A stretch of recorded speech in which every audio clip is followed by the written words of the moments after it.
Buenas tardes a todos y a todas y bienvenidos y bienvenidas a la Facultad de Formación de Profesorado y Educación de la Universidad Autónoma de Madrid. La verdad es que es un honor, un gusto y un placer poder abrir las puertas de la facultad y de la Universidad Autónoma de Madrid para albergar una fiesta.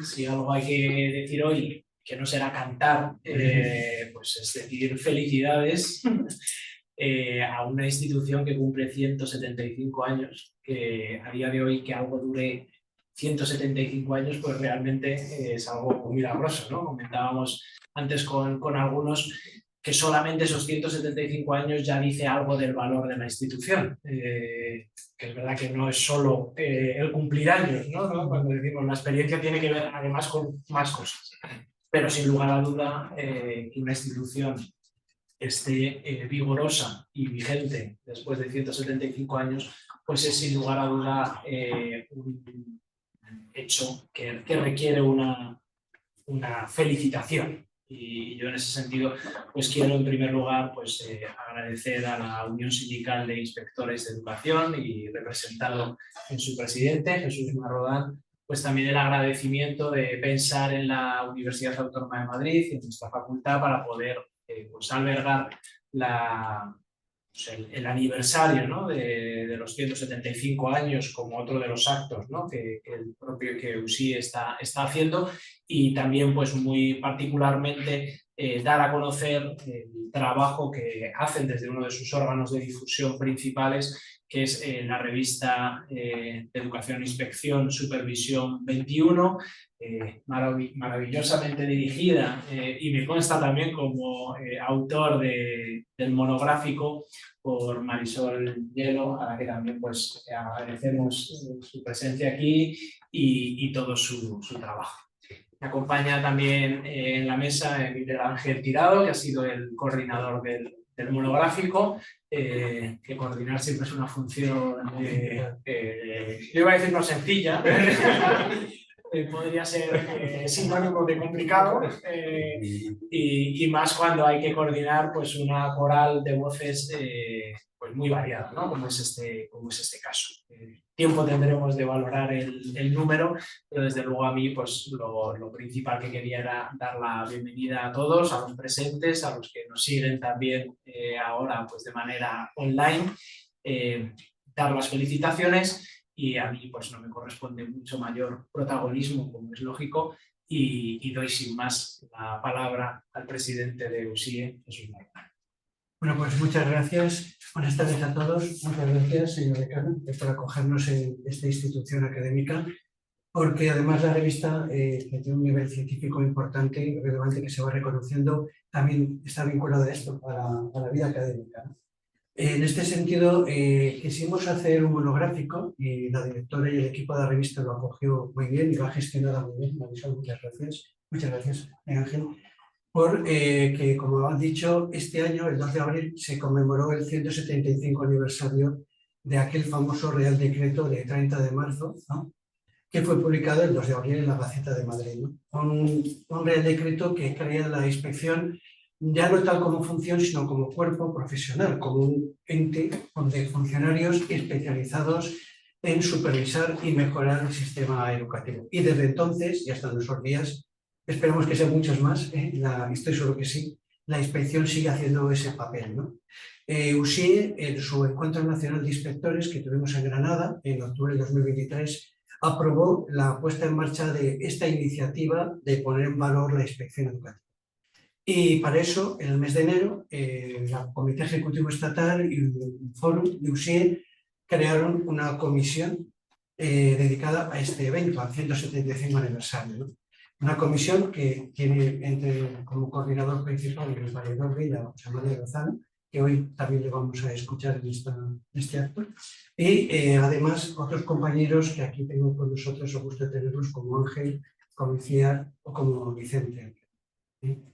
A ellos también hay que agradecerles todas las iniciativas, todo el apoyo que están teniendo y muchos más que haremos hasta abril del 2025, porque nosotros lo hemos tomado con calma, eficaces y a lo grande, ¿no? Luego hablaremos de otras cosas que también intervienen algunos de los asistentes aquí, ¿no? Pero eso lo haremos en la clausura del acto, ¿no? Y en este sentido, yo quisiera solo destacar que el hecho de hacer el 175 aniversario no pretende hacer una mirada nostálgica hacia el pasado. No pretendemos quedarnos atrás y decir que otro tiempo pasado mejor.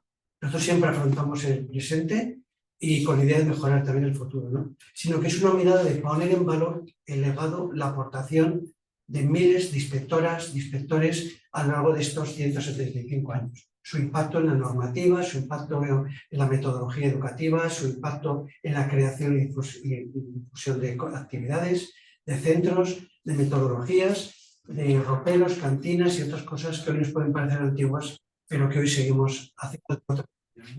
Yo creo que hay que poner en valor eso, porque es poner en valor un servicio público, y eso siempre es importante. Y una sociedad que quiere tener derecho debería estar bien, un servicio público que ayuda a garantizar esos derechos de la ciudadanía.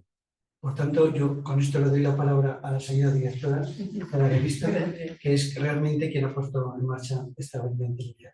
Bueno, gracias, señor Ricano, gracias, señor presidente del CUSIE, estimados compañeros y autores.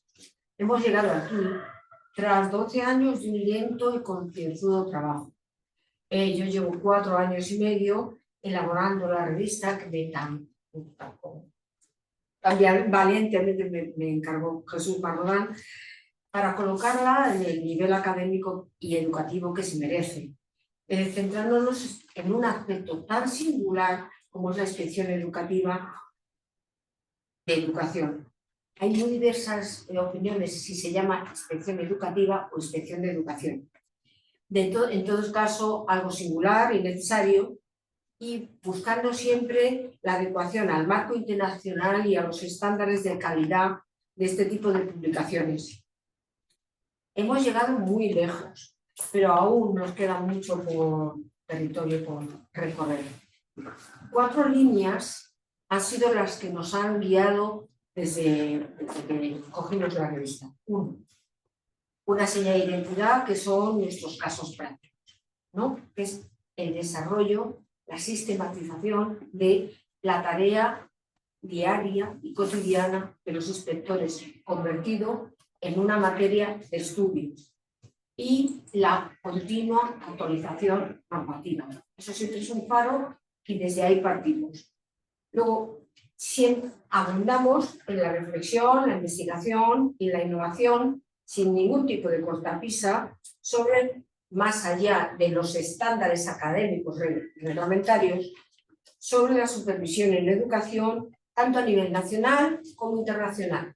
Ese sería nuestro segundo faro. El tercero, darle luz y salida a la innovación docente, abriéndonos también a las aulas, creando una sección donde las aulas, los profesores, los equipos directivos puedan hablar. Luego, desde un punto de vista exclusivamente axiológico, buscando favorecer la creación de un marco teórico abierto y de futuro sobre un ámbito de la educación, que es la supervisión y la inspección educativa, que sigue siendo un gran desconocido. Para ello, unimos el haber abierto la publicación a nuevos revisores y colaboradores, reforzando el comité científico y el comité, lo que llamamos los colaboradores territoriales, al ámbito nacional e internacional.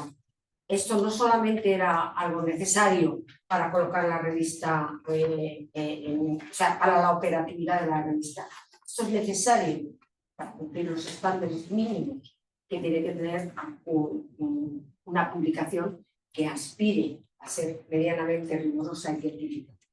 Todos estos puntos se recogen en el número 72 y como ya veremos posteriormente. Pero además, en esta ocasión hemos hecho un número extraordinario. La Supervisión 21 ya ha sacado otros monográficos que estaban vinculados y de enorme éxito. Incluso alcanzando un número de lectores y de descargas que nos han resultado absolutamente inusitados, no lo esperábamos, ¿no? Desarrollando aspectos de la ley educativa, por ejemplo, ¿no? Pero incluso hemos abierto, y desde el principio de estos 4 últimos años, 4 años y medio, hemos abierto la inspección a la inspección europea y a la inspección internacional. Se han publicado muchísimos artículos y ya es una seña de identidad continua provenientes de diversas inspecciones de toda Europa. Todo esto lo estamos haciendo, pero este año era especial. Necesitábamos celebrar ese 175 aniversario de lo que ha comentado Jesús. Dicho ya todo esto, que ha sido un pequeño retrato de lo que es, yo le doy la palabra a Miguel Ángel Tirado para que nos hable yo, aunque quiero hacer una salvedad. Visto desde fuera, el monográfico, que nos van a explicar los diversos autores ahora y su coordinador, ha surgido, tiene una extraña coincidencia en todos los artículos. Y yo creo que esto hay que destacar. Una coincidencia que curiosamente responde a lo que es la seña de identidad de lo que es el cuerpo docente llamado Inspección Educativa o de Educación, lo que quieran. Y es la metodología. Sin que en ningún momento se haya dicho señores, vayan por aquí y por ahí, porque si algo caracteriza a esta revista es la libertad, el contenido siempre que se justifique, se vean y no rompan lo que es el esquema de la inspección, la metodología. ¿Cuál ha sido la metodología de estos 7 o 8 artículos y de toda la revista en general? El rigor. El rigor siempre mirando el proceso, los antecedentes y comparando. Luego, la base normativa. Eso está en todos los artículos. Si quitas el contenido propiamente dicho, te das cuenta que detrás hay un entramado que habla de ese rigor, de esa base normativa, de que siempre hay que hacer un análisis y siempre hay que sacar conclusiones. Pero no solamente eso, sino que además hay que hacer cosas. Al final, esto se convierte en una epistemología, una manera de trabajo. Una manera de trabajo que es la que define a la inspección educativa. Y es, en el fondo, lo que Supervisión 21 quiere poner sobre la mesa. Esta es la forma de trabajar de un colectivo desconocido, importantísimo, y que de manera natural, en cuanto que pides a un inspector que te cuente cualquier cosa, va a utilizar este esquema. Y a mí esto me parece muy importante destacarlo. Dicho esto, yo le paso la palabra a Miguel Ángel definitivamente, que ha llevado este monográfico de manera estupenda y que ha sido una ayuda. Sin él no podríamos seguir adelante con todo esto. Gracias. Muchas gracias.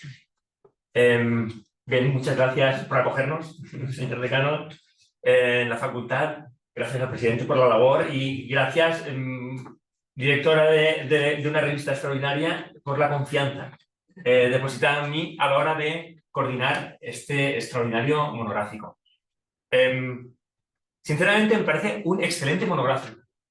Sinceramente me lo parece. Las aportaciones de todos los autores han sido brillantes, diría. Además, con una gran paciencia en las revisiones y un gran carácter o predisposición a la mejora de sus propios textos a partir de las aportaciones realizadas. Por tanto, gracias de verdad a todos los que habéis contribuido a hacer este monográfico posible. Quería solamente decir algunas cosillas, algunas de las cuales Marisol pues ya me ha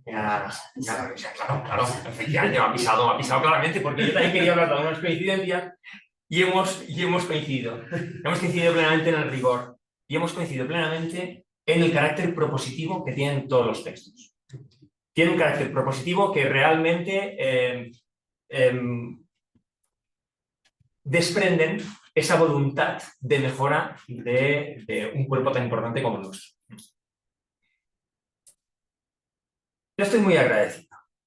Estoy agradecido no solamente a los autores, sino también, quisiera decirlo, y creo que es un aspecto que ha impregnado el monográfico, a todos los inspectores e inspectoras que han estado trabajando a lo largo de toda esta historia, larga historia que llevamos. Porque realmente sin su contribución pues no estaríamos no estaríamos hoy aquí. También, como comentaba, no solamente es este recorrido histórico lo que se destaca, sino también las aportaciones para la mejora.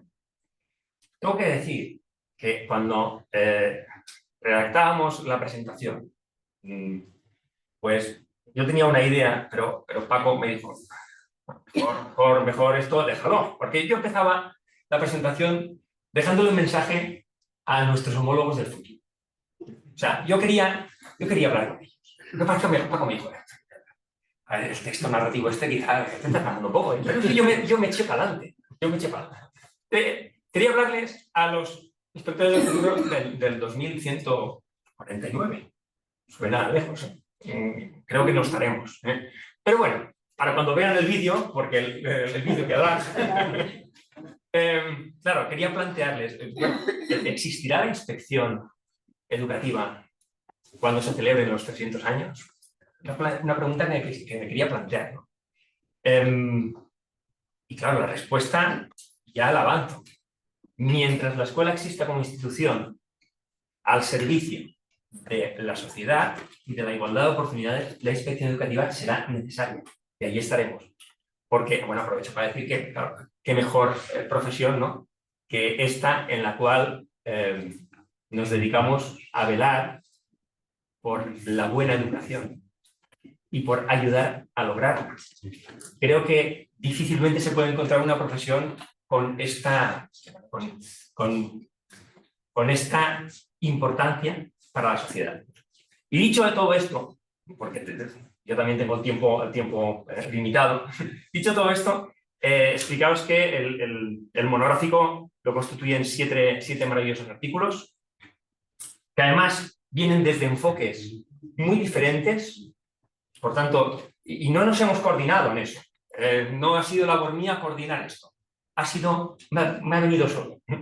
Desde una perspectiva histórica que después veremos, en relación a quién ha ejercido la inspección educativa en España en los últimos 175 años. Las competencias profesionales y las funciones de la inspección se han trabajado desde dos perspectivas diferentes y perfectamente complementarias, también con un carácter propositivo. Evidentemente ha habido unas referencias a cuestiones que se han escrito a lo largo de la historia sobre la educación física y que muchos habéis contribuido, ¿no?, a hacer ese cuerpo de conocimiento en el cual nos podemos basar ahora para seguir mirando hacia el futuro, porque si no sabemos de dónde venimos, difícilmente podemos saber dónde vamos. El enfoque deontológico me ha parecido brillante. El establecimiento de unas bases para un código deontológico. Era imprescindible esta mirada a Europa y las semejanzas entre las diferentes inspecciones, que después también veremos, y evidentemente las reflexiones que cierran el monográfico y que de alguna manera nos invitan a continuar por esta senda, ¿no?, de mejora de la inspección educativa. Dicho esto, si les parece bien, podemos pasar a conocer un poquito el detalle de los diferentes artículos que se han presentado. Para ello, seguiré un poquito el orden que tenemos en el sumario.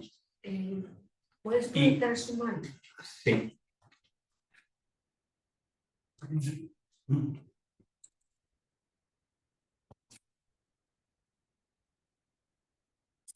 Perfecto. Y he hecho un poquito la presentación. Por tanto, ya no lo podremos saltar. Y podremos pasar al que han realizado los compañeros de Baleares. No sé si lo haremos desde aquí, ¿no? Mejor. Guillem Amengual, Francisco Moles y yo mismo.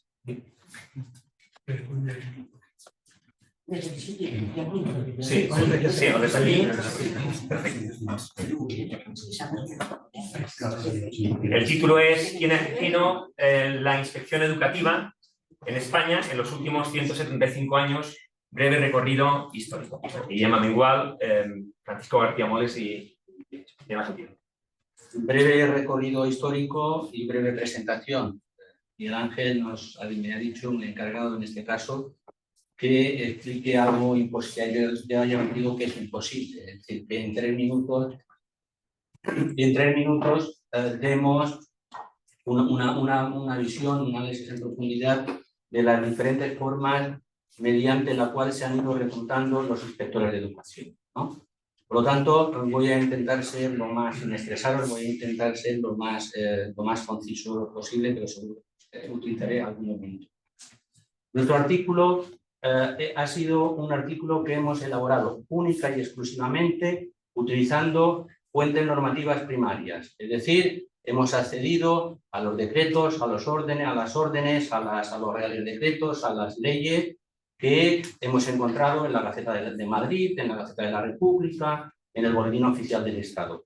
Y a partir de esas más de 50 normas en las cuales hemos encontrado referencias a cómo se ha ingresado en la inspección educativa, es cómo hemos articulado todo el artículo. Yo no os voy a hablar, lógicamente, de las 50 normas, pero sí he seleccionado 9 que creo, y vamos a dar una pinceladita simplemente de cada una de ellas, pero pienso que son importantes. La primera, la más conocida y de la cual hablamos todos siempre, el Real Decreto de Bravo Murillo del año 1849, que, como muy bien ha dicho Jesús, crea un ente profesional especializado formado por 46 inspectores, uno por provincia, excepto en las llamadas provincias vascongadas, en las cuales solamente había un inspector, y 6 inspectores generales.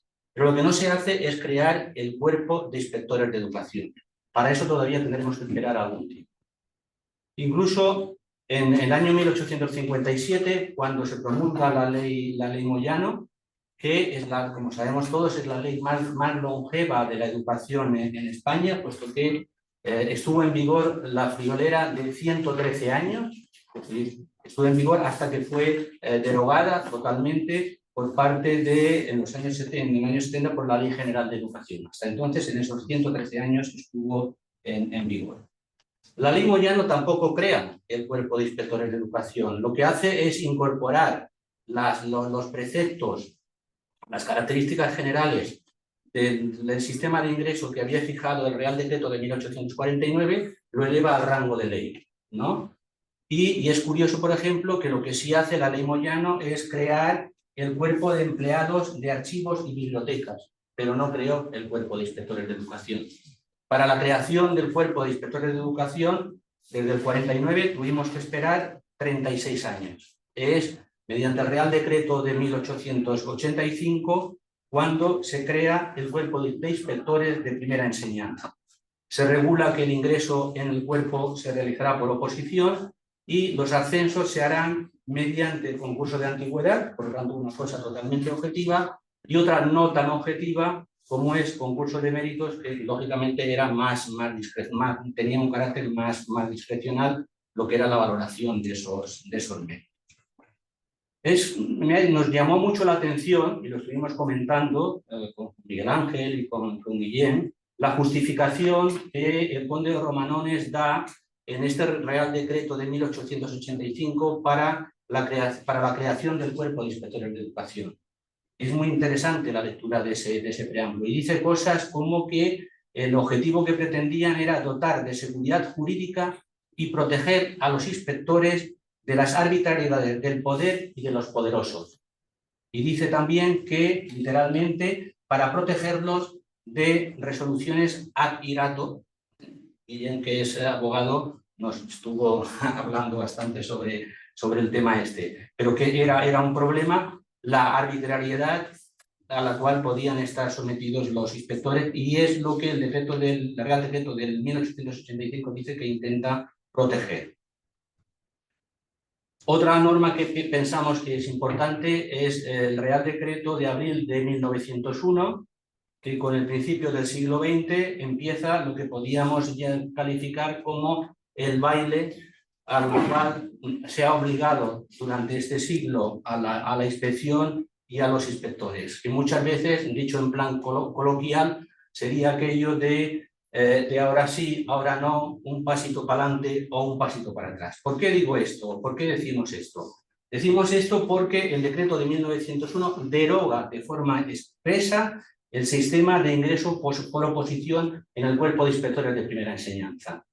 Las justificaciones que da, bueno, te ponen los pelos de punta, pero al mismo tiempo uno las valora porque son como muy sinceras, ¿no? Hoy quizás en día nuestros políticos dicen las cosas más políticamente correctas y no las dicen tan claro como está, por ejemplo, escrito en el Real Decreto de 1901.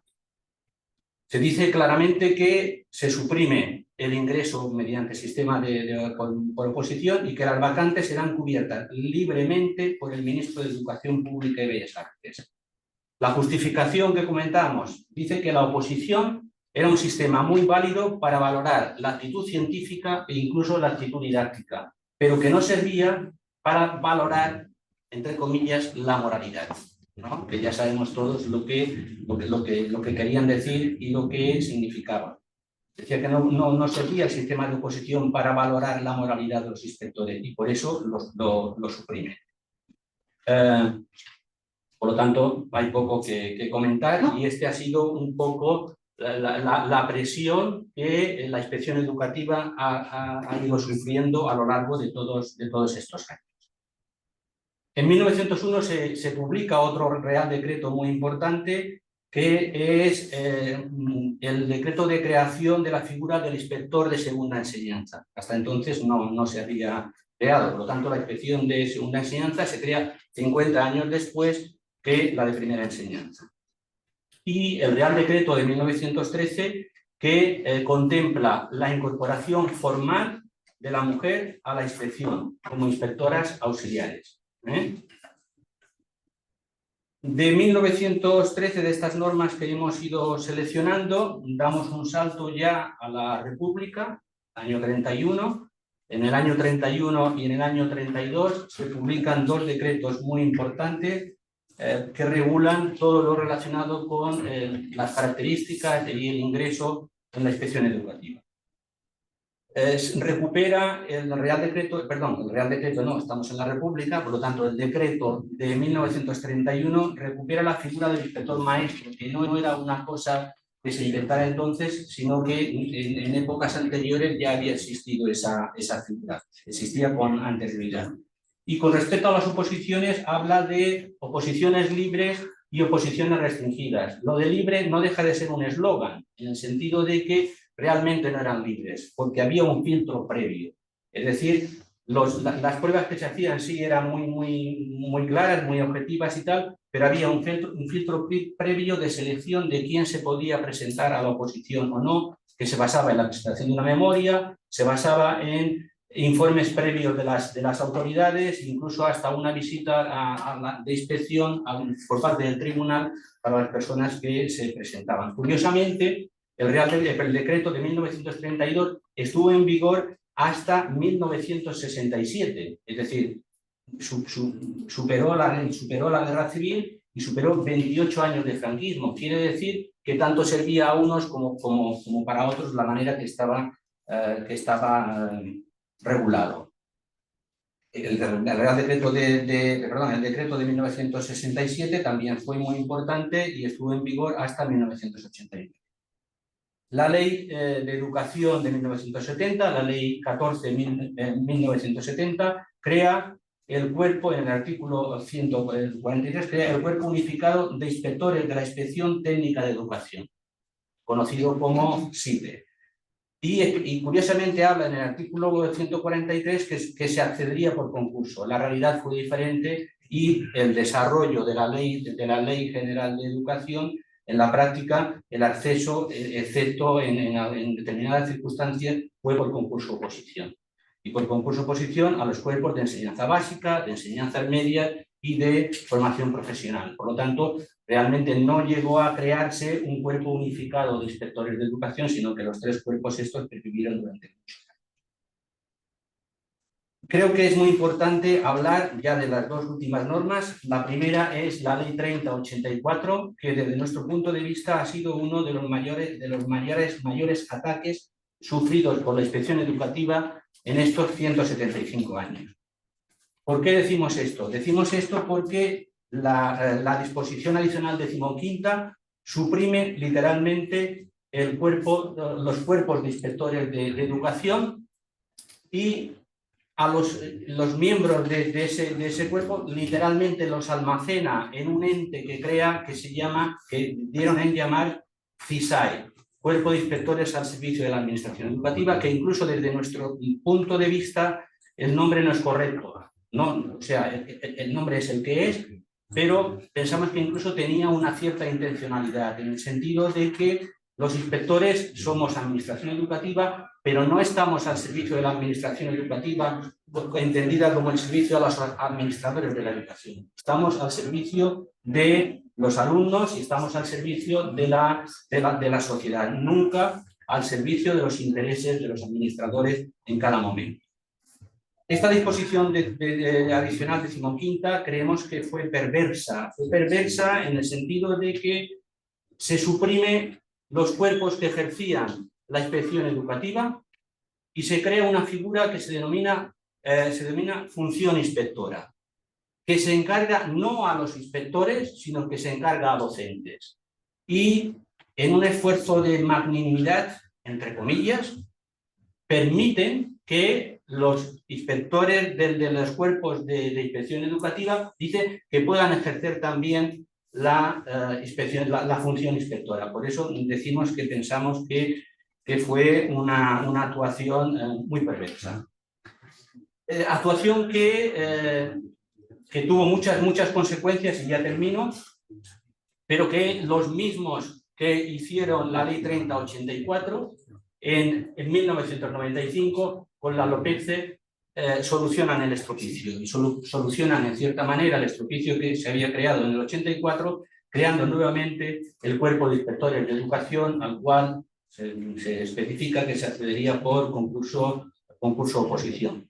La vida, a través de estos 30 años que han pasado, desde 1995, ha ido cambiando, las leyes orgánicas han ido introduciendo sus matices, incluso sabéis que desde la LOE, desde el 2006, se combina el acceso mediante concurso oposición y se contempla también el acceso mediante concurso de mérito. Y aquí termino, ya porque me he pasado bastante. Sí. Pero te hemos escuchado. Pues en un minuto. Yo quería hablar del futuro de la inspección. Acabábamos el artículo hablando del futuro de la inspección y comentábamos el proyecto de Real Decreto.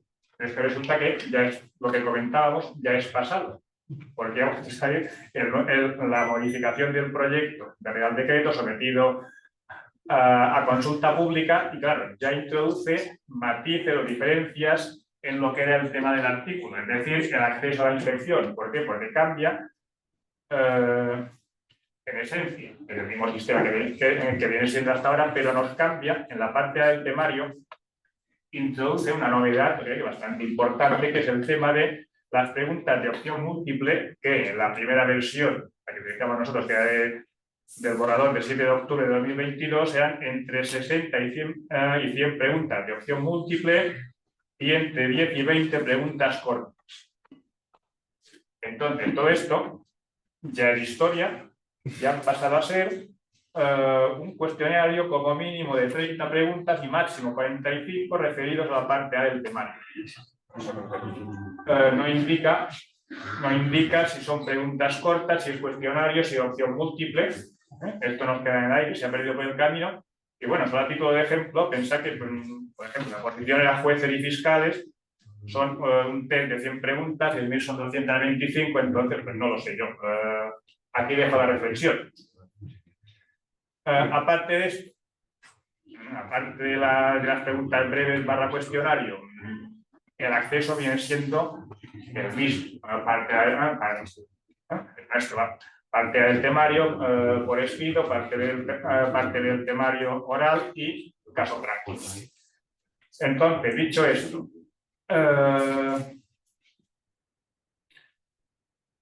en todo este camino, ¿qué constantes hemos detectado a lo largo de estos 175 años en el acceso a la inspección? Y claro, habíamos podido llamar el artículo ¿quién y cómo ha montado el timbraje del acceso a la inspección durante 175 años. Claro, hay que tener en cuenta que el papel de los inspectores para el poder político ha sido fundamental, y como ha dicho el amigo Paco, es una constante en todo este tiempo la injerencia del poder político para más o menos controlar, modificar, introducir su sesgo, su impronta, independientemente de la ideología, de los regímenes, de los gobiernos, pero introducir su impronta en el colectivo de inspectores. Por otra parte, tenemos la reacción contraria, es decir, durante 175 años los inspectores han sido y se han manifestado y han demostrado ser un colectivo profesional muy cualificado y con criterio independiente. ¿Qué más? Más constantes. Estas motivaciones más o menos ocultas de modificar sistemas de acceso, sistemas de selección con un cierto, pues de un carácter o de otro, combinando concurso-oposición con concurso de méritos, con libre designación, con una digitalización más directa. Otra característica, mucho más técnica y más inofensiva, pero bueno, en todos los sistemas de acceso, en los sistemas de oposición, ha habido siempre, se han valorado, ¿no? Se han exigido conocimientos, como no puede ser de otra manera, de carácter pedagógico, didáctico, de organización escolar y de legislación. Es la doble alma del inspector, ¿no? Somos la normativa andante y el pedagogo en acción, ¿no? Combinamos las dos caras. Y también la combinación de ejercicios escritos, pruebas orales y casos prácticos, en algunos momentos muy prácticos, puesto que era personas en un centro, realizar una visita de inspección y lograr un informe, o como últimamente, pues desarrollando unas diversas cuestiones de carácter práctico donde se aplican las técnicas de la inspección educativa. Y finalmente, también queríamos, como también ha dicho Paco, recordar que uno de los momentos más críticos fue precisamente en 1984 con la supresión de los cuerpos de inspectores de educación, que al final sí, se arregló, recuperamos el cuerpo de inspectores de educación, pero en fin, que el daño fue considerable. Entonces, dicho esto, entiendo que desde el momento actual, pues el colectivo de inspectores no debe retroceder, debe continuar siendo un colectivo independiente, un colectivo profesional y un colectivo que debe dedicarse a lo que nos dedicamos, es decir, a garantizar los derechos de la comunidad educativa. Y con esto doy por terminado. Bueno, yo voy a pedir a los autores un poquito más de brevedad.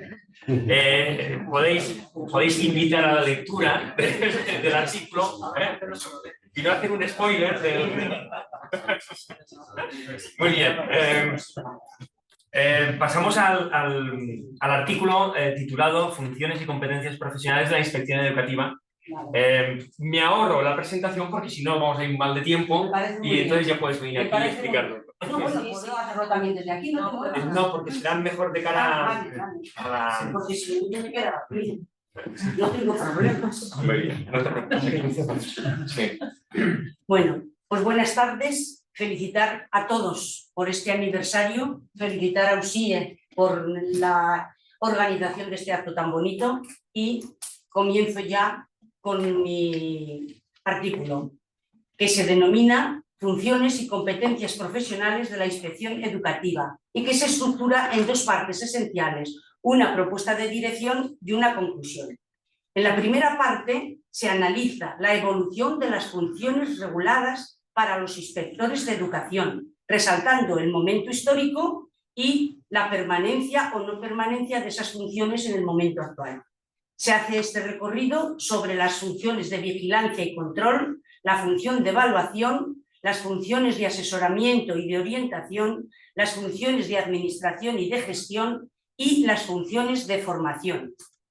Así se observa y se demuestra en el artículo cómo permanecen las funciones de supervisión, control y asesoramiento como fuertes columnas que sustentan la función inspectora. Cómo se incorpora la función de evaluación con la Ley de Educación de 1970 y su necesidad de evolución hacia un mayor fortalecimiento de la función inspectora actual. Cómo permanecen algunas tareas burocráticas y de gestión que deberían disminuir o desaparecer en beneficio del fortalecimiento de la función de evaluación. Y cómo han desaparecido las funciones de formación desde 1970 con la LOCSE, si bien los inspectores siguen participando con buen criterio en tareas de formación en un alto porcentaje. En la segunda parte se realiza una propuesta de las competencias profesionales de los inspectores a partir del borrador del Real Decreto y de la consulta, lógicamente, de diferentes autores sobre el tema, llegando a una definición de la competencia profesional inspectora y a una clasificación de sus competencias. Se define la competencia profesional inspectora como aplicación y movilización con garantías de éxito de los conocimientos, destrezas y actitudes necesarios y precisos a situaciones concretas y contextualizadas en el ejercicio de la profesión de inspector. Se clasifican en dos tipos: competencias técnicas o específicas de la profesión de inspector y competencias transversales que pueden ser comunes con otros colectivos o con otras profesiones. Entre las competencias técnicas o específicas del inspector encontramos la competencia normativa, la competencia en la supervisión, control y evaluación de centros, programas y servicios educativos, competencia en el asesoramiento, orientación e información de los diversos sectores de la comunidad educativa, competencia en la realización de la visita, teniendo en cuenta sus tres momentos de planificación y preparación, de ejecución y de lo que hay que hacer después de la visita, como el registro, el informe, etc. Y por último, la competencia en los procedimientos en que participan los inspectores derivados de la función de informar que tienen de acuerdo con el artículo 151G de la LOE y de las atribuciones que las administraciones educativas puedan otorgarles de acuerdo con el artículo 153F de la LOE también. Las competencias transversales, o entre estas competencias tenemos la competencia digital, la comunicativa, en lenguas extranjeras y en su caso en la lengua cooficial, la competencia en trabajo en equipo, en planificación y organizativa, en solución de problemas y toma de decisiones y la competencia en la asunción de responsabilidades. Además, se consideran necesarias algunas características actitudinales, como la inquietud, la curiosidad y el aprendizaje autónomo, la flexibilidad y adaptación a nuevas situaciones, la proactividad, saber vivir con la incertidumbre, saber motivar y mantener un compromiso ético con la profesión. Desde mi punto de vista, este conjunto de competencias profesionales y de características actitudinales conforman el liderazgo que todo inspector debe ejercer como autoridad humana, técnica y legal. Finaliza el artículo señalando un camino y con una conclusión. El camino no es otro que el indicado por el doctor Manso, aquí presente, expuesto en su ponencia en el marco del Encuentro de Córdoba en octubre del 2024 y en su artículo en este mismo número al que remito, y que es el siguiente en síntesis: el desarrollo de las competencias profesionales debe ubicarse dentro del desarrollo profesional de la inspección. Y por último, como conclusión, en función de las expectativas que la sociedad, la comunidad educativa y las administraciones educativas tienen respecto a la inspección, se interpela a esta a través de preguntas retóricas con el objeto de seguir construyendo esta nuestra profesión, del mismo modo que lo hicieron los inspectores que nos han precedido en estos 175 años de existencia. Y termino con un lema que es un gran deseo por mi parte: mejorar, avanzar para seguir siendo un factor de calidad en nuestro sistema educativo. Muchas gracias. Creo que he cumplido. Estamos hablando de doña Concha Vidorreta, que no se ha dicho. Vale, pues soy Concha Vidorreta. Es porque me he quedado colapsado de... Pero también me he dado permiso. Concha Vidorreta.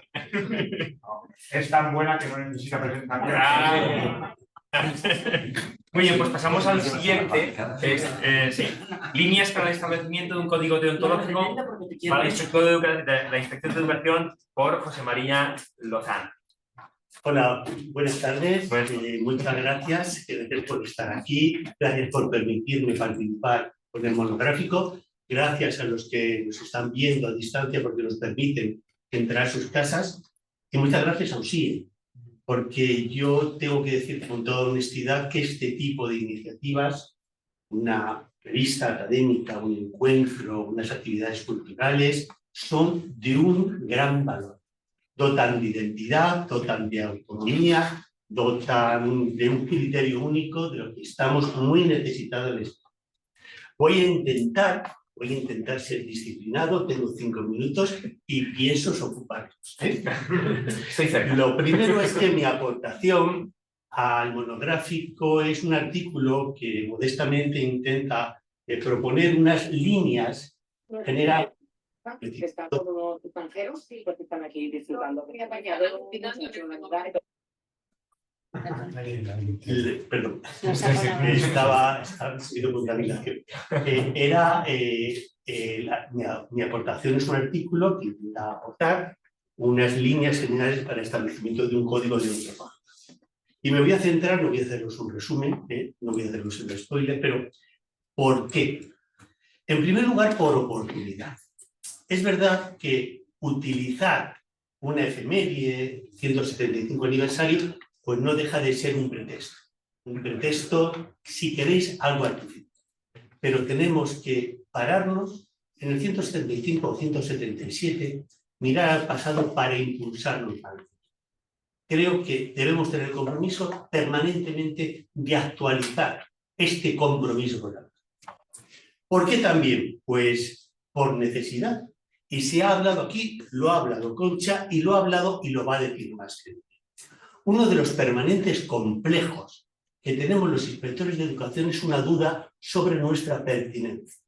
Yo no hago más que citar a Sarasúa. ¿Por qué la inspección y no más bien nada? ¿Para qué servimos los inspectores de educación? Este artículo intenta dotar de consistencia a una profesión que creo que no de forma exclusiva ejerce la supervisión educativa como disciplina dentro de las ciencias de la educación. Un oficio arreglado. Y es ahí donde se vincula, y de una forma absolutamente fortuita, porque no nos habíamos puesto de acuerdo, en primer lugar con el libro de López Rupert y el Consejo de Profesiones australiano, que dice que uno de los elementos de la profesión es la adhesión a unas normas éticas, el compromiso con una línea deontológica. Resulta que este principio está recogido más adelante con el maravilloso artículo de Manso y Barreiro, que habla de la adhesión a unas normas éticas. Esta es mi propuesta. Creo que somos una profesión y tenemos que dotarle de todos los elementos de los que tiene una profesión. Ellos, Manso y Barreiro, califican la inspección de educación como una profesión que supera la burocrática, que es democrática y que está vinculada con el ejercicio de derechos, que resulta que después yo utilizo como una de las líneas. Hay otro porqué que también queda recogido en el artículo y es por convergencia.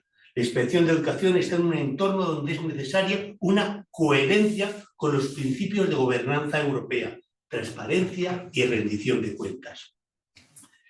El texto se inicia con un análisis terminológico de lo que es la deontología profesional, y después, de una forma modesta, a una confluencia de fuentes primarias normativas, fuentes documentales, fuentes comparadas, con, me vais a permitirlo, algo de maceradas de alguna manera con la experiencia del ejercicio durante más de 20 años. Al hablar de las fuentes normativas, por supuesto, me centro en la dimensión ética del marco constitucional, de la ley que es anterior, la ley de julio de 1945, del Estatuto Básico del Empleado Público, de la Ley de Educación en la Comunidad de Madrid, del Decreto 61 de la Orden 732 y también de la resolución como marco normativo que regula la Carta de Buenas Prácticas de la Inspección de Educación de la Comunidad. Después me paso a unas fuentes, digamos, que documentales. Están, por supuesto, el libro de Agustín, de don Agustín Serrano de Haro, quizá algo anacrónico, pero con elementos de absoluta vigencia e importancia. El libro de Torres Vizcaya, el código deontológico docente establecido también como base por el Colegio de Doctores y Licenciados, la propuesta de la Asociación de Inspectores de Educación de Cataluña y, como no, hablar de otra publicación de USIE, el marco para el buen desempeño de la inspección educativa, escrito por Rodríguez, escrito por Tebas, que nos acompaña, escrito por... Bien, después, quizá este sea una puerta que haya que seguir investigando, hago un análisis comparado de la propuesta de código deontológico de la Inspección General de Educación, Deporte y la Investigación de la República Francesa, aprobado recientemente, en el año 2021. Bien. Entonces, después de todo este recorrido, a una propuesta que no puede ser obligatoria, tiene que ser de compromiso personal y colectivo, no puede ser de otra manera y justifico por qué. Y en ese momento hago una propuesta de 8 líneas. Como quiero que os veáis el artículo, solo voy a decir la primera y la última. La primera es que el inspector de educación es un agente global de derechos de los agentes y actores que participan en el sistema educativo. Fundamentalmente estamos hablando de los alumnos, pero hay otros que también están alrededor. Esa es la primera. Y la última es, pasando por otras, enuncio, por supuesto, el compromiso con la formación. Y la última es la colegialidad, el trabajo en equipo, la visión conjunta de los problemas. Esta es mi propuesta. Yo no sé si he llegado a ocupar mis 5 minutos.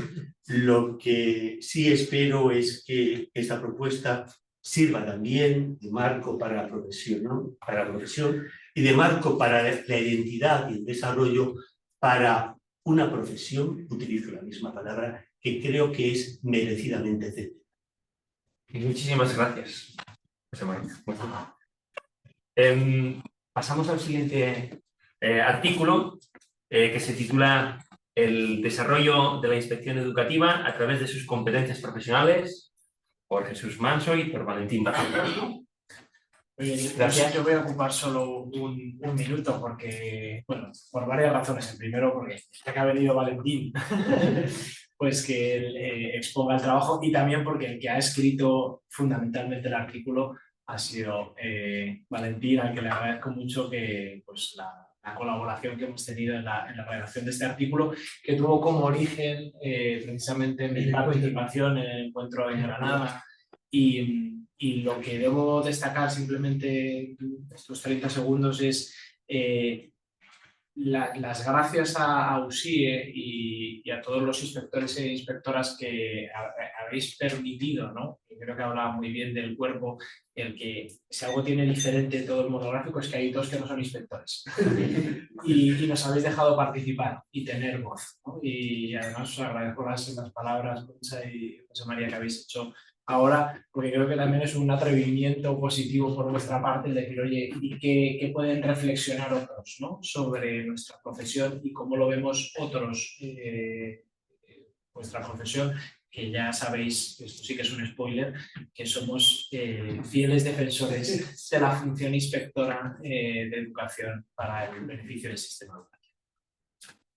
Bueno, buenas tardes. Lo primero un poco que quiero es compartir y confesarles por la alegría y un poco pues, con humildad estar delante de un cuerpo al cual, como ha dicho Jesús, valoramos mucho. Pues el llamamiento y un poco confiamos que el artículo puede ser interesante pues, para herramientas para impulsar la inspección educativa con una visión que busca promover para la excelencia y un sistema educativo basado en la equidad. Luego también se encontrará respuestas en este artículo, pues fundamentalmente para definir y analizar los desempeños y las competencias profesionales a este servicio de inspección. Luego, también los que se acerquen al artículo pues, encontrarán las oportunidades y desafíos dentro de ese marco y propuesta de definición de competencia y carrera profesional que proponemos para la inspección educativa. El planteamiento general del artículo se basa en 3 ideas argumentales, que también un poco como se ha apuntado ya en la anterior intervención, pues en la inspección de educación en esa profesión que proponemos denominada democrática. La segunda línea argumental y de pues la propuesta de profesión que apuntamos para la inspección educativa, que se desarrolla en torno a 3 dimensiones, pues a lo que se denomina en el artículo a lo largo, a lo ancho y a lo profundo, concibiendo ese largo de la profesión, pues la dimensión longitudinal y temporal vinculada a lo que es la carrera profesional de la inspección. En esa propuesta del ancho y de la dimensión vinculada a los desempeños profesionales de propuestas que planteamos para la inspección.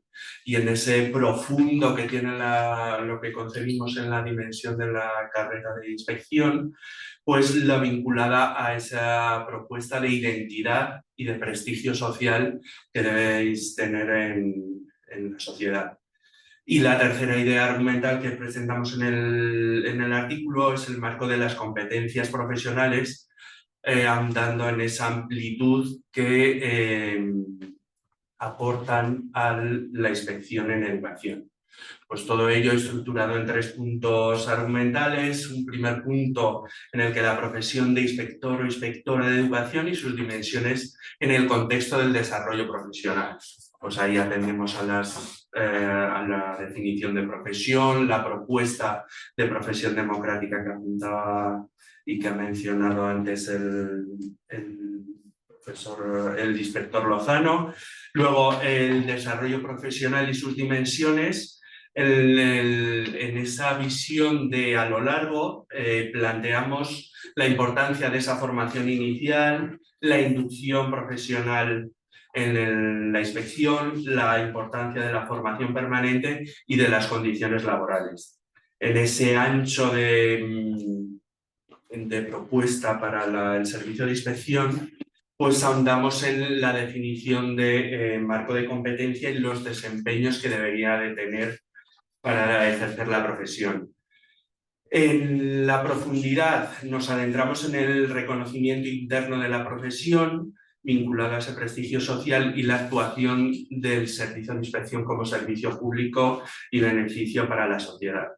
En ese segundo punto esencial del artículo consideramos y definimos el marco de competencia profesional propuesto para el servicio de inspección. Y bueno, pues el concepto de competencia, como ya se ha ido apuntando en las diferentes intervenciones, pues es desempeños observables que integren conocimientos, destrezas y aptitudes contextualizados y ubicados en el tiempo y en un lugar y que son graduables, pues ese sistema de un poco semejante al marco de competencias como puede ser en el nivel de la lengua o de la competencia digital docente.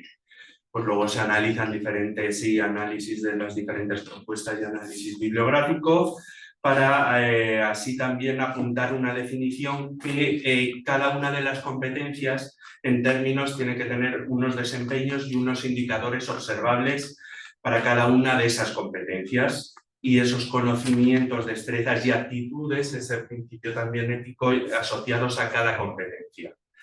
Las principales aportaciones que tendría la definición para el marco de competencias profesionales en la inspección sería crear un discurso compartido para el servicio de inspección, promover una imagen definida en el papel de la inspección en la sociedad, potenciar la profesionalidad, constituirse como herramienta de evaluación y reflexión sobre la profesión y generar un proyecto de desarrollo profesional conjunto para el servicio de inspección. Y un tercer punto en el artículo, pues a modo de conclusión y propuestas, y un poco siguiendo como ha hecho el anterior autor, pues mencionaremos alguna para que acudan al artículo y leerlo en profundidad. Pues la importancia de una formación inicial en el servicio de inspección y pues a lo mejor sí sería interesante proponer pues un máster habilitante, la importancia o incidir más en la inducción, sobre todo en los primeros años del ejercicio de la profesión, en esa fase práctica para una vez se ha accedido al cuerpo. Luego también la importancia y reconocer más la labor de formación permanente, también un poco, pues un poco ponemos en el artículo, explotar entre comillas, pues todo el potencial que tiene el servicio de inspección, pues que se aproveche y sea un recurso, yo creo que de formación, tanto entre ustedes para el profesorado y un ejercicio para la profesión. Luego, la importancia de las competencias y la evaluación de los desempeños en esa propuesta es lo que daría un poco cabida a esa trayectoria y observación y mejora en el reconocimiento de la labor del proceso de inspección. Sin más, sumarme al agradecimiento que ha mencionado Jesús, agradecerle también la oportunidad pues, de haber podido crecer personal y profesionalmente en la elaboración del artículo, agradecer también pues, a la revista, la coordinación y simplemente pues, daros la enhorabuena por el trabajo que hacéis y muchas gracias. Muchas gracias. Pues pasamos al siguiente. Ángel Ocaña nos expone las referencias bibliográficas esenciales en el devenir histórico de la inspección educativa. Pues buenas tardes a todos los presentes y los que nos están viendo a través de medios digitales. En primer lugar, yo querría hacer un agradecimiento a USIE y a Supervisión 21 por confiar en este trabajo y por hacerlo parte de este monográfico tan esencial, digamos, dentro de la historia de la inspección, así como personalmente a José Luis Castán por su apoyo y por su seguimiento y empuje a la hora de llevar a cabo también este artículo. El título del mismo son referencias bibliográficas. El objetivo no era simplemente mostrar un listado de libros, de normas, puesto que se pueden alcanzar pues, haciendo una búsqueda sencilla. Sí que el artículo pretende como tal tener una doble vía histórica dentro de lo que sería este monográfico, el 175 aniversario. Por un lado, se analizan principalmente los reglamentos y las leyes educativas en donde queda reflejada la función de la inspección, se contextualiza históricamente con todos los problemas que pudieran surgir en cualquiera de estos momentos, así como cuáles serán las intenciones de esa inspección educativa durante esos periodos concretos. Por ejemplo, en los antecedentes se marca el Estado liberal, cómo se va consolidando hasta que llega la publicación del Real Decreto del cual celebramos actualmente esa efeméride del 175 aniversario. En cuanto a la creación, después, todo este proceso histórico, porque el artículo se desglosa en distintos apartados, en distintos periodos históricos, junto a ese análisis de las leyes educativas y de los reglamentos que guían la actuación de la inspección de educación, se va tomando ejemplo o se van mencionando distintos autores, inspectores, sobre todo, o personas que han sido relevantes al objeto de poder realizar o plasmar de una manera práctica eso que estaba escrito teóricamente. Hablamos, por ejemplo, de Pablo Montesinos, al inicio, antes de que se creara el cuerpo, o de Gil de Zárate o Francisco Ginés de los Ríos, una vez creado el cuerpo. En el inicio del siglo XX podremos hablar de Bueno de la Vega, de Lorenzo Luzuriaga, de Leonor Serrano, una vez incorporada la figura de la mujer a la inspección educativa. Asimismo, dentro de este periodo, esta reflexión histórica, aparecen también dentro de lo que sería el apartado del franquismo las figuras tan relevantes como Serrano de Haro o Alfonso Iniesta, que fue presidente de la Hermandad de Inspectores de Enseñanza Primaria, así como la labor que pudiera tener García Oz, junto con Francisca Montilla. Ya dentro de finales, o una vez se va acercando a finales con la época democrática, del siglo XX, aparece también otras situaciones que han sido mencionadas previamente, como la creación de SITE. En este momento pues hay algunos autores como Soler Fierre, donde tienen una revisión mucho más técnica de lo que la inspección, intentan favorecer todo ese trabajo de una manera más científica y más técnica, un poco como reflejo del sitio. Llegado ya el siglo XXI, con lo que sería la época más democrática y todo este trabajo sobre las autonomías, se trata un poco por encima, pero sí que se destacan otras figuras relevantes, en este caso de publicaciones que tienen que ver con el desarrollo de la inspección. Tenemos autores presentes aquí como Fernando Tebar o Elías Ramírez, de los cuales han ido dejando bastantes escritos al respecto. Y el artículo cierra con una visión sobre los últimos trabajos realizados en la inspección, no solamente a nivel de escritos como pudiera ser el de Javier Galicia o Manuel Torres, sino también con una especie de propuestas de investigaciones, de tesis doctorales con respecto a la inspección educativa, como pudiera ser la última de nuestro compañero José María Lozano. Simplemente con el hecho de animar, de proponer a que tengamos en este artículo pues unas referencias sencillas, básicas, para que cada persona que esté interesada, si se quisiera profundizar en una investigación en cualquiera de estos apartados, o también para que se anime a participar en el grupo James dentro de USIE, que es un grupo que gestiona o propone distintas líneas de investigación para que en el futuro estas referencias bibliográficas que se marcan en este artículo, que no son todas, pero que en el futuro podamos tener muchas más para que la profesión y el cuerpo de inspección pues siga creciendo en esta línea. Muchísimas gracias.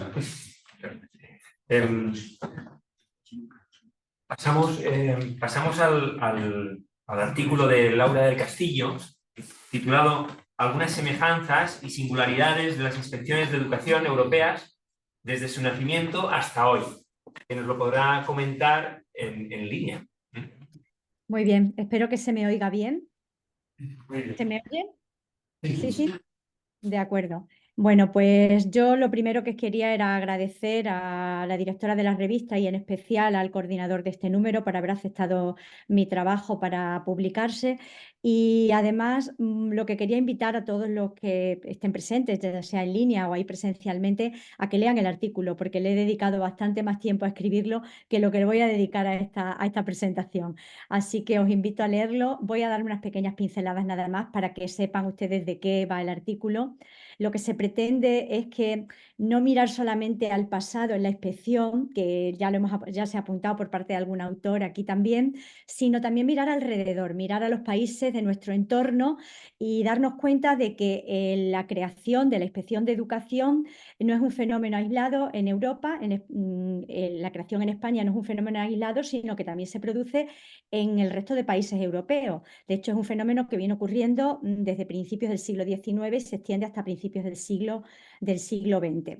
Y es un proceso de profesionalización y de secularización. Eso es un poco con lo que empieza un poco el artículo. Como en España, en el año 1849, lo que se hace es convertir a la inspección en algo que deben hacer funcionarios, no la Iglesia. Y esto ocurría en países del entorno igualmente. Además, intento explicar de manera sucinta cómo a lo largo de estos últimos 225 años de historia de la inspección en toda Europa, las finalidades de la inspección son muy parecidas en unos países y en otros, si bien las responsabilidades y las formas de organizar las tareas son bastante diferentes, aunque hay algunas similitudes. Y por supuesto también hay muchas diferencias en quiénes son los responsables de ejercer esa inspección. En cuanto a la finalidad, como decía Vera Moore en su artículo, que cito dentro de mi artículo, pasa por el control de normativa, de evaluación de funcionamiento de los centros docentes, de resultados y también de evaluación del profesorado y el asesoramiento y la orientación. Pero hay países que se fijan pues, en unos aspectos u otros y también depende del tiempo, no solo del país. En los años 90 hay pues se pone el foco sobre todo en la rendición de cuentas. Y en los últimos tiempos se viene observando por parte de algunos estudiosos que yo cito en mi propio artículo, como por ejemplo Adrian Gray, que es uno de los libros que cito varias veces en el artículo, y otros como Galicia Mangas, que también hace estudios de inspecciones de otros países en su tesis doctoral, pues hablan de que es el modelo de asesoramiento para la mejora escolar el que ahora mismo impera en muchas de las inspecciones de educación.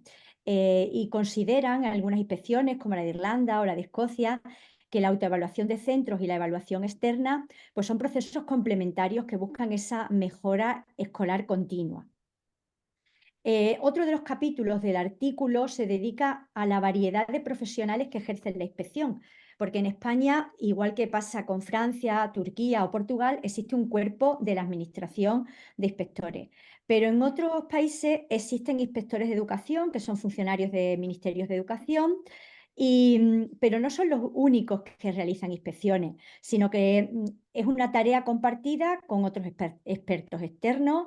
En diferentes países, por ejemplo en Lituania, hay incluso profesores universitarios que compaginan esta tarea con otra, representantes de departamentos municipales. Incluso hay países donde los inspectores de educación solo se encargan de evaluar centros privados, por ejemplo en Noruega o en Dinamarca. Y la inspección de los centros públicos la desarrollan otros funcionarios que pueden ser gobernadores de condado u otros funcionarios de la administración.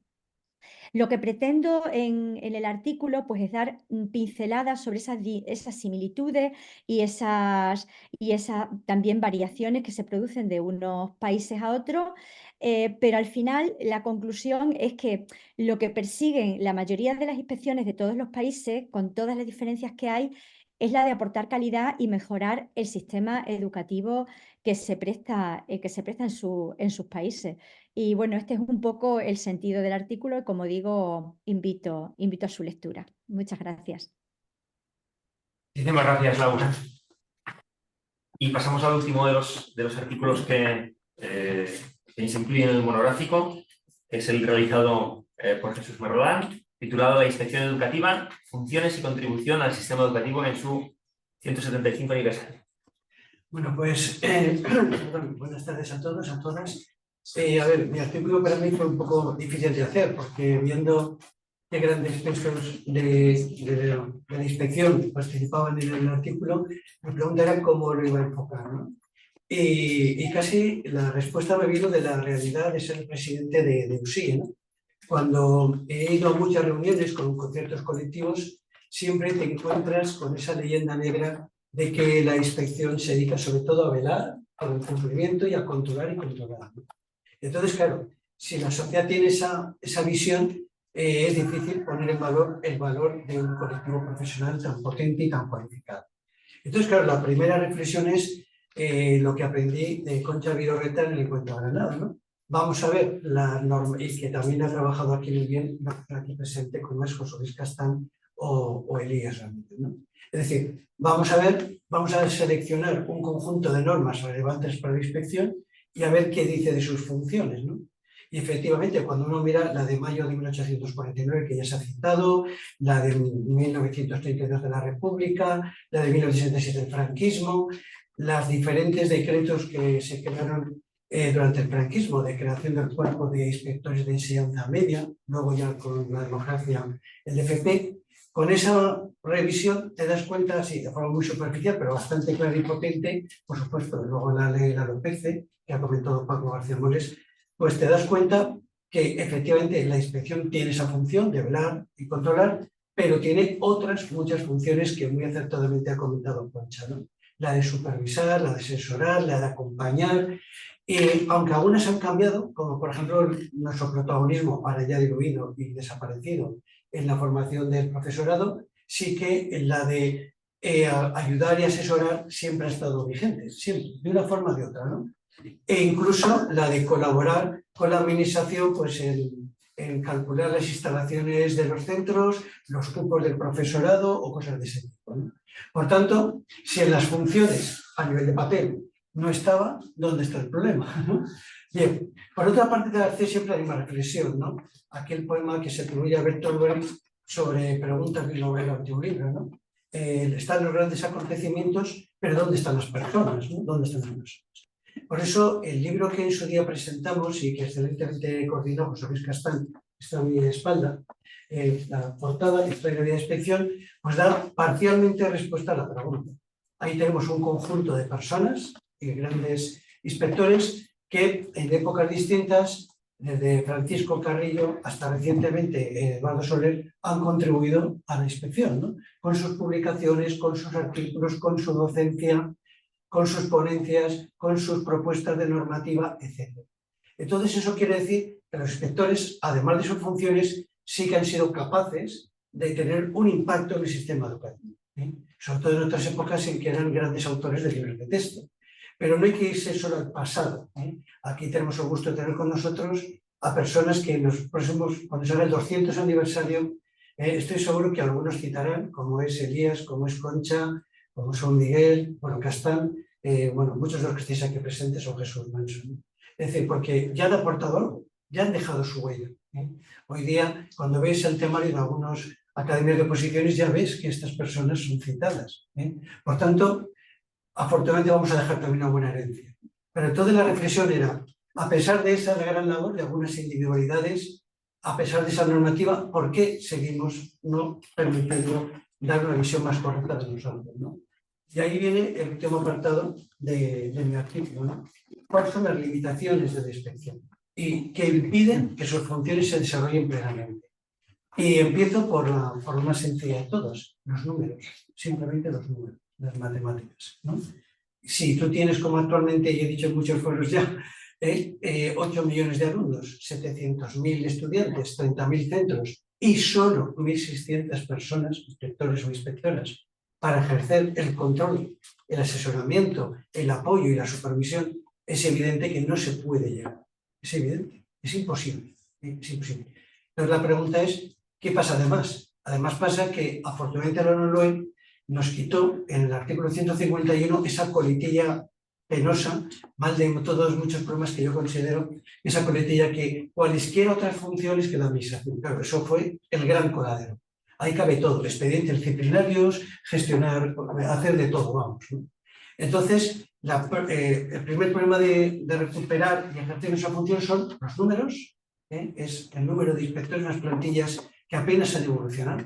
Curiosamente, a la pandemia le debemos un ligero incremento de un 10%. No sé si es porque se pasaron tantas cosas que hubo que atender tantos problemas que mejor dejar los números como se han quedado, ¿no? Pero bueno, entonces a partir de alguna reflexión sobre qué problemas tenemos. Por supuesto, el que bien ha comentado Paco García Moles y Guillem, el primero ha sido siempre esa situación de sándwich que tiene la inspección, ¿eh? Muy cerca de la comunidad educativa, pero demasiado próxima a los despachos del poder, ¿no? Con lo cual cada uno tira para lo suyo. Los de abajo quieren que les hagas caso, que les ayudes, que les apoyes, y el de arriba te ve como un mero instrumento, como un mero brazo armado ejecutor que quiere que lo suyo se lleve. Y ahí está un problema, ¿no? Y eso se refleja en muchas normativas. Pero hay otros problemas, que tampoco voy a hacer spoiler, que se habla ahí, ¿no? De la carencia de recursos tecnológicos adecuados, de la falta de una formación inicial, como me ha apuntado Ángel, de la falta de delimitar unas competencias propias y específicas que no son en todo siempre comunes a los docentes, como habéis apuntado los dos. Es decir, todos esos son algunos problemas, ¿no? Y creo que sobre eso hay que actuar. Ahora estamos en un momento de cambiar, de tener un nuevo Real Decreto de Inspección. Digo no porque hasta hace años, hasta desde el 27 no hay ningún Real Decreto, ¿eh? Y sería un buen momento aprovechar esa oportunidad histórica para darle un giro a nuestra profesión, para ponerla en valor y poder tener otros 175 años de profesionalidad y de servicio público. Muy bien, muchas gracias. Jesús. Bien, muchas gracias a todos los autores por vuestra enorme profesionalidad a la hora de elaborar estos artículos. A todos los que nos han podido escuchar y a los que no nos han escuchado también, os animamos a la lectura. Y bien, yo ahora ya cedo la palabra a Marisol para que pueda concluir. Yo solo quería, respecto, para que quedara claro que Supervisión 21, quería a dos pinceladas, que diéramos dos pinceladas de dos artículos que están también en este número 72, que marcan un poco la diferencia, las líneas por las que vamos trabajando, la pluralidad de esta publicación. Una referida a una de nuestras grandes apuestas, que es la investigación en educación y sobre todo en inspección, en supervisión, y otra que son propuestas brillantes, arriesgadas, para debatir, que también hablan de rigor que puede tener este cuerpo en el futuro, de que no solamente hay que anquilosarse en lo que somos, sino que podemos ser otra cosa. Que en ese sentido, pues hemos invitado a Telma Ruiz y muy citado en este caso, que se ha citado en este foro muchas veces, a don Fernando Terba, con dos artículos. Si os parece, Telma, tú misma lo enuncias, aunque podemos escoger el título es complejo.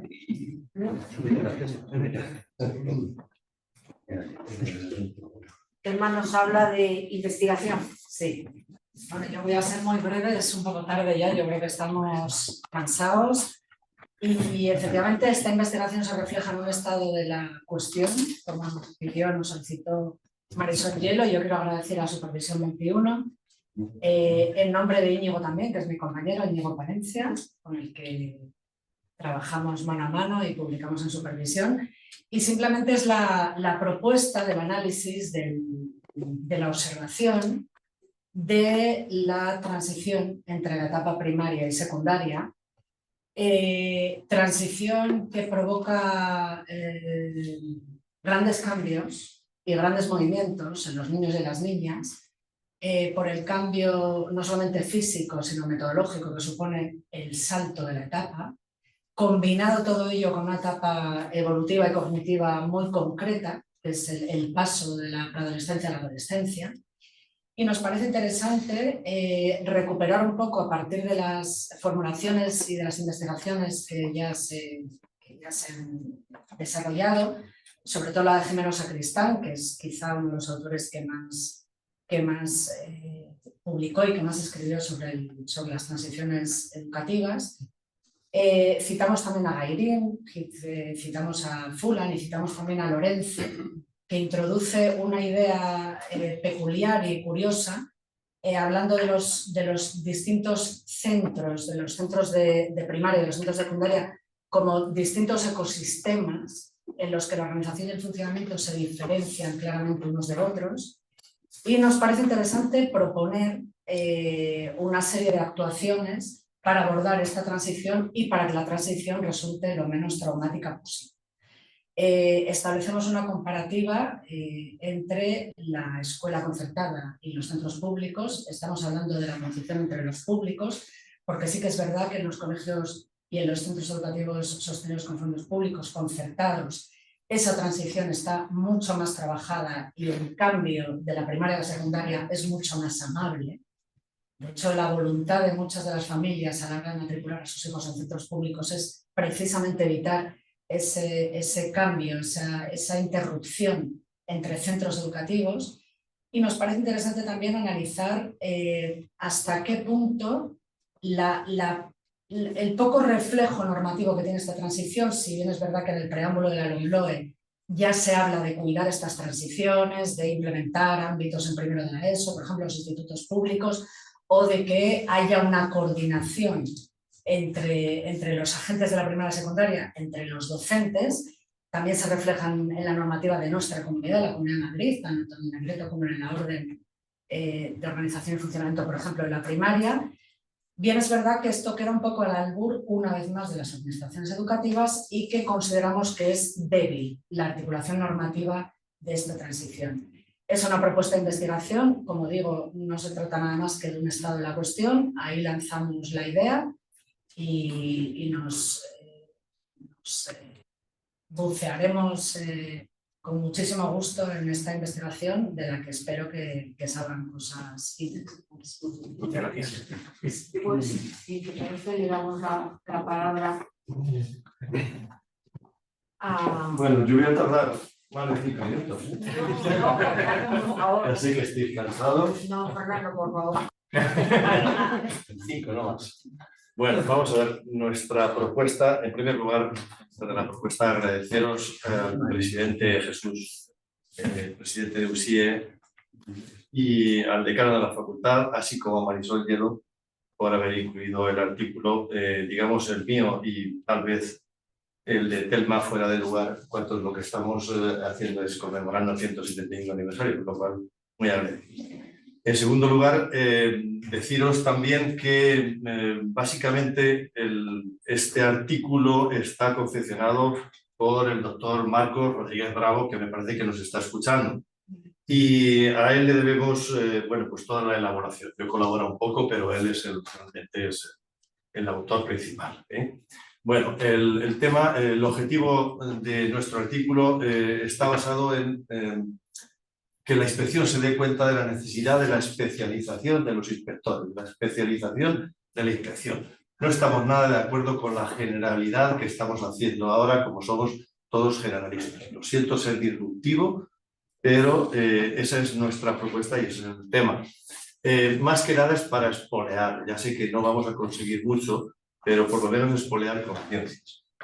Se trata, como muy bien decía Marcos, de una propuesta, es decir, aquí evidentemente no vamos a hacer nada normativa con el Ministerio ni con ninguna comunidad, sino es una propuesta de especialización en la organización y el funcionamiento de los servicios de inspección. ¿Para qué? Pues simplemente para modernizar y transformar a través de equipos de trabajo. Nos es muy penoso contemplar cómo en un mundo globalizado y cada vez más especializado, todo va siendo sumamente especializado en cualquiera de los ámbitos que miremos. Nadie vamos ya a un médico de medicina general, vamos a un especialista incluso cuando nos pasa.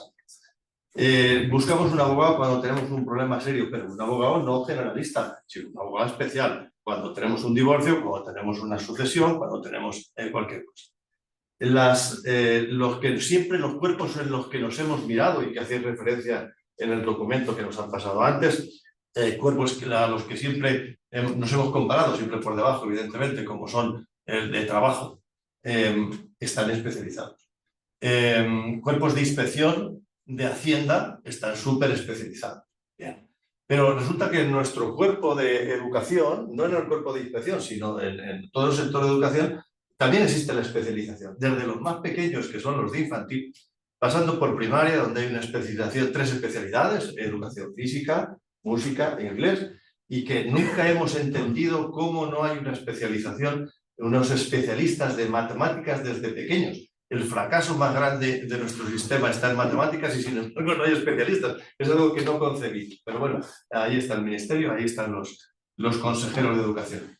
En secundaria, sumamente especializado, que digamos, de todas las materias, las matemáticas, pasando por todo el abanico de las 15 materias que tenemos, incluso más. Incluso tenemos institutos especializados como son las artísticas para dar música, danza, escuelas oficiales de idiomas, etcétera, etcétera. Bien, todos esos cuerpos especializados están supervisados por un cuerpo que es generalista. Lo cual dices, pero bueno, ¿qué me estás diciendo? O sea, ¿cómo un cuerpo generalista puede supervisar a especialistas? Bueno, es una contradicción total desde nuestro punto de vista. Vale. Una vez expuesto esto, no vamos a entrar en la especialización, que hay muchos autores que los han expresado, José Luis Castán, Rull, Gargallo, Galicia, muchos de ellos. Nos remitimos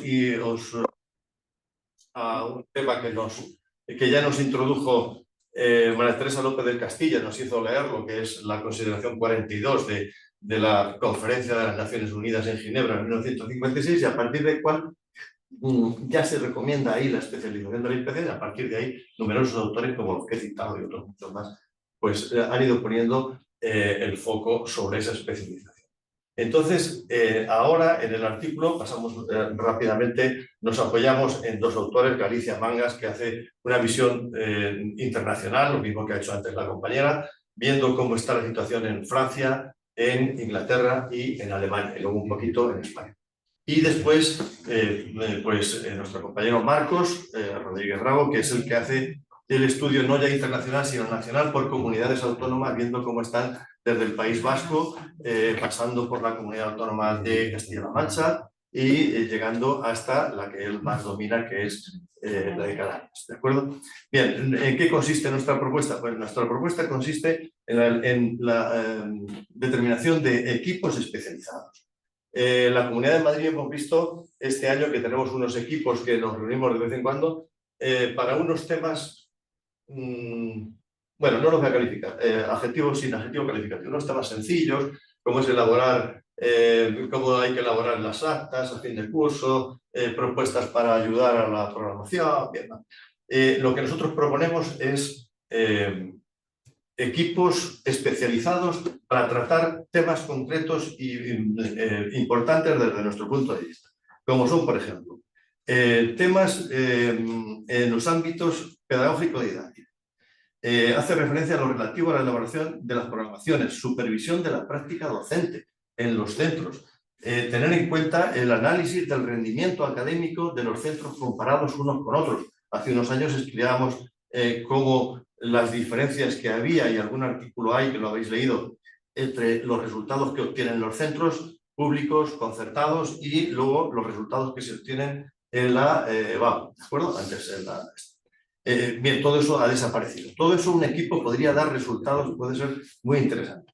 La autonomía de los centros, que cada vez vamos hacia una mayor autonomía de los centros, tanto públicos como concertados, ahí un equipo que lo valore, que lo estudie, etc.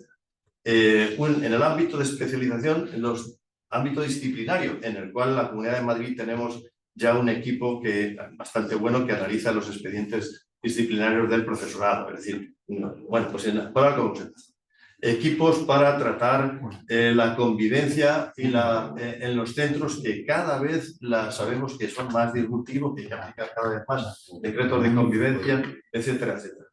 Equipos dedicados a comisiones de conciliación con los problemas que hay con los centros concertados. Ahora hemos visto estas últimas semanas el problema con las tablets en algún centro muy importante de la Comunidad de Madrid. Equipos relacionados con la evaluación, hablamos mucho de evaluación, pero intervenimos poco. Evaluación de directores, evaluación de funcionarios en prácticas. Nos preguntamos cómo es posible que haya 1000 y pico funcionarios en práctica y solo haya 2 suspensos. ¿Es posible? Bueno, habría que estudiarlo y algún equipo especializado debería haberlo. Bueno, es decir, todas estas discrepancias, atención a las familias y al alumnado, problemas de digitalización, como hemos dicho antes, etcétera, etcétera. Y 2 temas también, además de ellos, que son, por ejemplo, un filtro especializado para aquellas consultas que se realizan en los servicios. Es decir, estamos viendo continuamente que cuando algún inspector tiene algún planteamiento que no está totalmente resuelto en la normativa, lo que se hace es directamente una consultación. De tal manera que tú lo ves algunas veces y dices, bueno, pero ¿cómo han podido elevar esta consulta? Es decir, un equipo especializado podría haber filtrado, podría haber trabajado todas esas consultas y darlo a los compañeros. Y también, y por último, ya pasamos, un estudio de propuestas que se realicen por parte del Servicio de Inspección a la Dirección de Área, a la Consejería de Educación, al Ministerio. ¿Cómo es posible que un cuerpo especializado, como hablaba antes nuestro compañero sumamente competente, no tenga nada que decir con las optativas? No tengamos nada que decir ahora que quieren cambiar de los bilingüismos de la materia de la historia de España, me parece que se deje de estudiar en inglés y se estudie en español nuestra propia historia. No tenemos nada que decir. No hay un equipo que trabaje, me parece muy interesante el artículo que han hecho Íñigo Palencia y Telma Ruiz sobre la transición de primaria a secundaria. Nos limitamos solo a un artículo que vamos a leer solamente un número determinado de todo lo que decía antes Jesús, porque no hay un equipo que lo trabaje, Es decir, de eso se trata nuestra propuesta. ¿De acuerdo? Bien, el aspecto innovador de esta propuesta es que la resolución de un problema planteado recaiga en ese ámbito especializado que analizará el caso de manera exhaustiva para dar una respuesta lo más certera posible.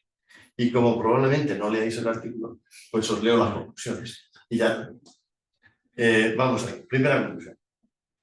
La organización actual de los servicios de inspección educativa no están configurados bajo ámbitos o áreas de especialización y prevalece la toma de decisiones en el inspector o inspectora de zona, independientemente de la naturaleza, el sentido o la finalidad de la demanda y requerimiento solicitado. ¿Por qué? Porque somos generalistas. Entonces, con independencia de todo ello, pues mándamelo que lo resolvemos. Segunda conclusión. Los ámbitos o áreas de especialización garantizarán una resolución acorde al asesoramiento o cuestiones exigidas. Tercero, la figura del personal de inspección de zona no desaparece, sino que por un lado actúa como referente para los centros adscritos a su zona y por otro lado formará parte de un área o ámbito especializado. Cuarto, los servicios de inspección de educación deben adaptarse a una organización distinta a la actual, donde prevalezca la especialización y así contribuir de manera efectiva a la calidad de todo el sistema educativo. Terminamos diciendo que nuestra propuesta trata de contribuir a una obligada modernización de los servicios, garantizándose un estudio y análisis riguroso de cada caso. Se fortalece el concepto de equipo y pretende avanzar en una organización especializada de la inspección educativa para dar respuesta a la creciente autonomía de los centros y los retos de la administración educativa. Muchas gracias. ¿Los 5 minutos o más? Gracias, Fernando. Gracias. Esto ha sido un mero ejemplo de la pluralidad, ¿no? que puede tener supervisiones inventivas siempre que respetemos las normas mínimas de calidad, de rigor académico, que me parece esencial. Todo es justificable, todo es opinable, pero esto no es una revista de opinión. Es una revista de estudio, de investigación, de innovación. No somos una revista de opinión. Entonces, bueno, pues esto quería yo que me dara claro. Y para cerrar el acto, pues le pedimos a nuestro querido presidente que nos cierre. Pues muchas gracias. Bueno, somos una revista de opinión, pero cuando hay ideas y propuestas bien fundamentadas, bien razonadas, bienvenidas seas, porque solo a veces, rompiendo el marco, crecemos, ¿no? Si no estaríamos siempre... Bueno, pues en primer lugar, agradeceros a todos los autores, a los actuales que estáis aquí, que habéis hecho el monográfico, a los que durante años han escrito sus artículos, a los que vendrán luego, ¿no? Y sobre todo porque yo creo que la inspección muchas veces ha tenido una gran carencia, ¿no? Es que le falta dos cosas. Una fundamentación teórica potente. A mí siempre me sorprende que no hay grandes cursos ni actividades muy potentes de supervisión. Todo el mundo piensa que supervisar es coger un informe, poner 3 cruces y firmarlo. Eso no es supervisar, eso es rellenar una plantilla. Y en segundo lugar, creo que también el desconocer nuestro pasado hace que a veces cualquier cosa que nos venden sobre el futuro de la inspección no lo vayamos creyendo, ¿no? Quizá o nos vendan modas nuevas como si fuesen la última cosa cuando están en el fondo simplemente copiando ideas del pasado. Bueno, en primer lugar, mi felicitación, Marisol, a ti y también a Carlos como miembro y secretario de la revista, en quien personifico todo al consejo editorial, al consejo científico, y tiene más de 30 y tantas personas que nos ayudan y nos ayudan. Y también mi agradecimiento, por supuesto, a la universidad por darnos cobijo y darnos apoyo moral y colaborar. La revista está abierta a cualquiera que quiera participar, ¿no? Pero también para mí es un día festivo, y esto no sé si os habéis dado cuenta, pero verlo es por una cosa muy sencilla. Lo hacemos en un año, a pocos días de la publicación de un borrador de decreto, y que habrá mucho que escribir en la revista, pero sobre todo porque aquí yo como presidente me siento muy orgulloso de toda la gente que formáis parte de USIE o sin formar parte nos ayudáis y nos apoyáis. ¿Por qué? Mirad, aquí está la revista, ¿eh? Pero aquí tenemos también a José María Lozano como miembro coordinador de la comisión del 175 aniversario y sus compañeros que están aquí con nosotros, que algunos de ellos han colaborado en la revista. Con nosotros está José Luis Castán, que es el coordinador del grupo GEIS de investigación, que además ya ha puesto en marcha el 4º seminario de investigación que haremos en Berlanga de Duero, ¿verdad? Y que tiene un apartado vinculado al aniversario, que es estamos ya poniendo en marcha, como sabéis, el diccionario de inspectores, ¿no? Diccionario biográfico de inspectores. Y en este sentido, tengo el gusto de anunciaros públicamente que vamos a llegar a formar un convenio, no sé si os sabéis, con la Sociedad Española de Historia de Educación, para intentar también ahí tener cobijo la inspección y poner en valor los inspectores, ¿no? También tenemos aquí pues a la presidenta de USIE Madrid, que siempre nos acoge y nos ayuda con los actos que hacemos en Madrid. Tenemos con nosotros a alguien que está ahí en la pantalla, pero siempre es un valor seguro, que es Eva, la directora de la Escuela Estatal de Inspección Educativa, ¿eh? Y yo creo que bueno, pues estamos bastantes de diferentes cosas, ¿no? Y aparte de miembros del Comité Ejecutivo Estatal o presidentes de otras comunidades. Así que esto es una tarea en común, una tarea colectiva. Y como decía Fernando, si el equipo funciona, irá mucho más lejos, porque eso es necesario. Y me enorgullezco de formar parte de este sindicato, de esta entidad, y también de una profesión que creo que puede, debe y seguirá aportando mucho a la educación de este país. Pues muchas gracias. Gracias.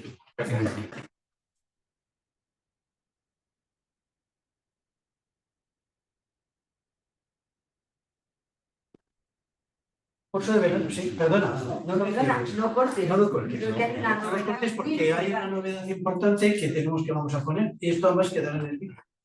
Este año, también en el marco de este aniversario, hemos convocado y tenemos con nosotros a Telma, que nos ha expuesto su artículo, que es la co-directora del curso de verano que organiza USIE junto a la Universidad de Oviedo.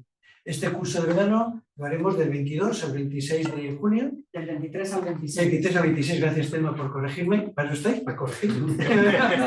Esto es tarea de todos, ¿no? Y ya hemos lanzado la preinscripción, está en la página web, y pues estamos esperando en breve dar el pistoletazo de salida, ¿eh? Por supuesto tendremos a uno de los que estáis aquí con nosotros, como están, o Elías, ¿no? Telma, que claro, la co-directora tiene que estar, o Eva, y será un gusto aprender, compartir y seguir avanzando, ¿vale? Pues muchas gracias y disculpad.